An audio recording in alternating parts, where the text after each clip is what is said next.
A lot of you may not know I am a narcissistic abuse survivor most of my life. To hear my story, to catch you up to date, head over to OST Hiking and Outdoors platform on Facebook. Amazing people. They helped me along the way. They allowed me to talk about what's going on in my life and things that are happening in my life. Definitely check it out so you could catch up on my story. I don't have time, I don't really want to go back over it, the whole thing. So definitely go back and check it out for yourself. I'm not going to give my name on this platform. If you go over to OST, you'll be able to see my name. I'm not going to give it on this platform. I'll go under another name. But I am a child abuse survivor since the age of 5. My mother passed away at 5.5. And shortly after my mother passed, I had to go live with my dad and stepmom, who are narcissists, and my abuse began. I was abused, neglected, isolated, and abandoned, and by these narcissists, and it essentially affected my entire life and my relationships in my life and where I am till about 18 months ago when I started my healing journey. So please head over to OST Hiking and Outdoors platform on Facebook. They'll be happy to have you. Definitely subscribe with them. They give away great prizes. I won a headlamp I wore today. I brought my hatchet that I won today. They're really amazing and they do wonderful things. It's a great platform. So check it out and you can go over there and see my whole story, my whole healing journey up to this point. This morning I'm out here. I'm alone. George isn't with me. I think I'm alone again. He is an avoidant. Avoidants are different than narcissists in the fact that they do know what love is and that they do know what empathy is. They're just afraid of it because it was never given to them as children. So they were neglected and abused as children as well. And so there's different types of healing journeys that each of us go on. I know his father was a narcissist, and that really essentially led to his life path. There's a lot I could talk about, but please definitely head over to OST Hiking and Outdoors where you can see and get caught up to date. He is my best friend. I don't know if he'll come back or not. He was in my life before, and then he came back for about 6 weeks, and then he's left again, and it'll be a week tomorrow that he's left again without any word. But it's not that they're afraid. They know how to feel love. They know how to do it, but they're afraid of it because they've always associated it with being in danger. So I'm going to get my shots guns ready because the ducks were coming in early this morning, and I will talk to you shortly.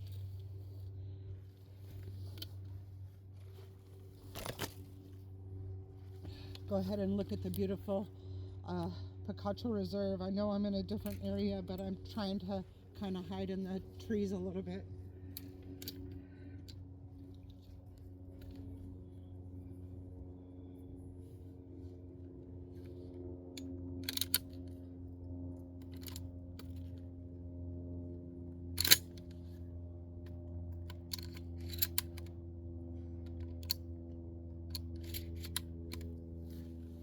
Nature has healed me.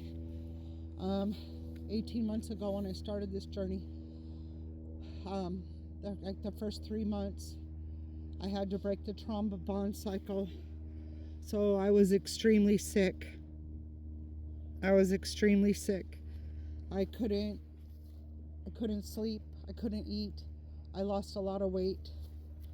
My mental health was poor because of the trauma bond and the cycle that I have lived with my whole life. So it took me the first 3 months of just going to work and coming home and not doing anything, and essentially just not moving. I couldn't. My mind was messed up. I couldn't do anything. I was like functional freeze. I didn't know what was going on with me. I didn't understand what was happening to me until I started researching it and started looking it up and realized what had happened, and that I was breaking a pattern after I left my last relationship. It was pretty bad. It was pretty bad. I cried every day, all day, off and on, even at work.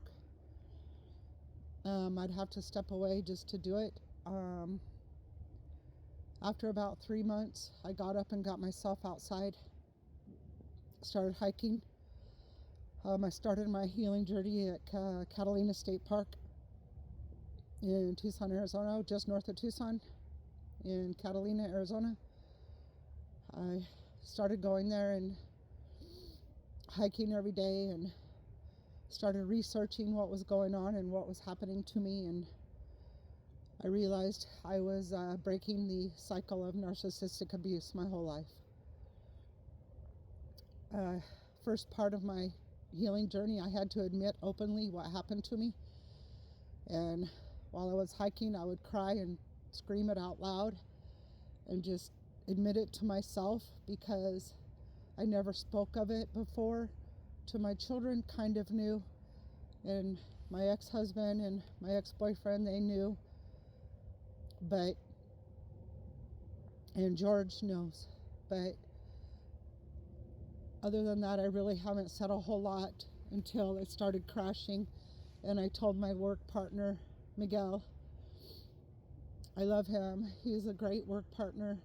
He's in the U.S. Army Reserve. He's out in training right now, and he leaves soon to go to I think it's BLS or BLC training to become a sergeant. I'm really proud of him.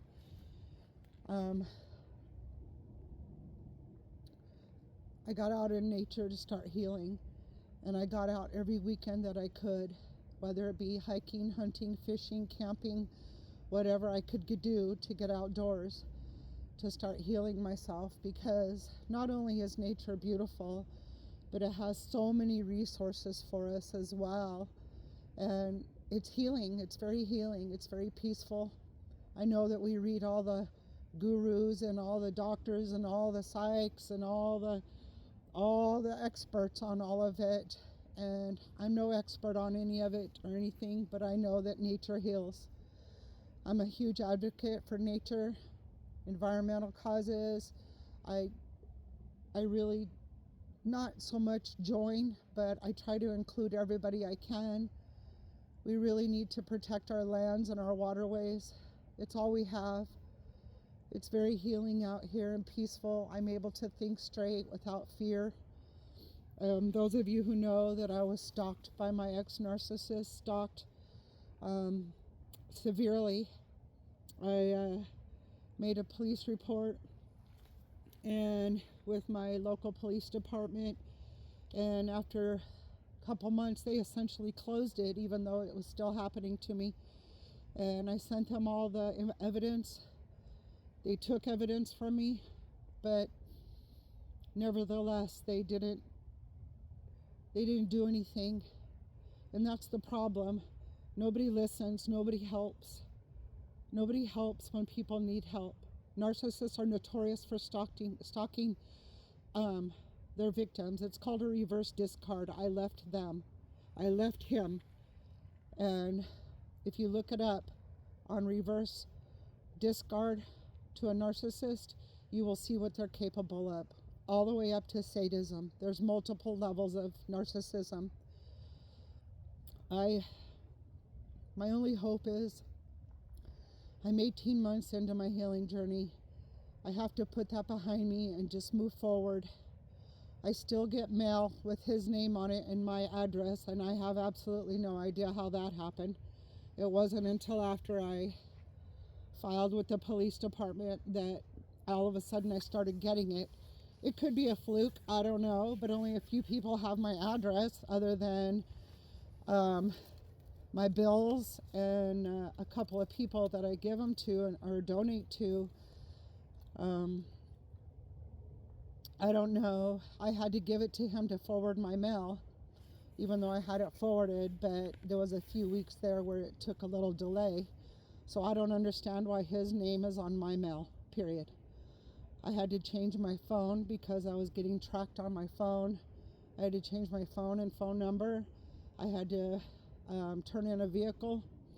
After I left the narcissist, I began having trouble immediately, probably about 2 months into after me leaving, after the discard, after I discarded him.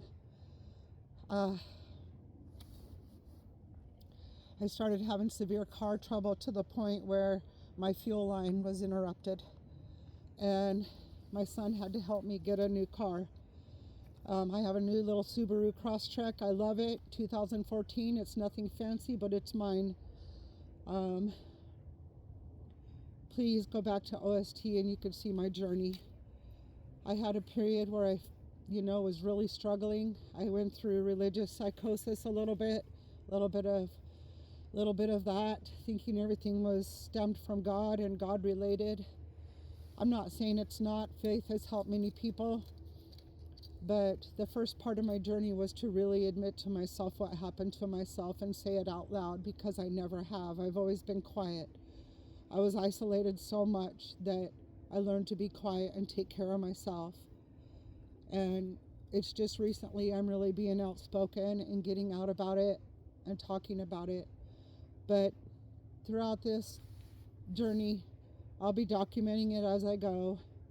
I left OST hiking and outdoors. I left in the sense of not wanting to post my personal stuff anymore with them, but strictly to what their platform is. But I'm switching over to a new platform here, and that way I could speak more about it and more about my journey, and others who are going through healing journeys as well with narcissism, avoidance, any type of mental health. I work on it. I also have a lot to say about our food resources, our farming. There's so much I want to talk about. I want to defend our land as much as I can in waterways. Right now I'm going to do some hunting and kind of settle in and be quiet for that. But I love all of you and welcome to my channel. And I know it's different, but I'm not going to lie. It's going to be raw and unedited. I don't care about editing anything because life isn't edited. It's real. It happens. I am older. I'm in my 50s. It took a long time for me to break the cycle. And I'm okay. I'm all right. So enjoy the journey with me, and I will talk to you soon.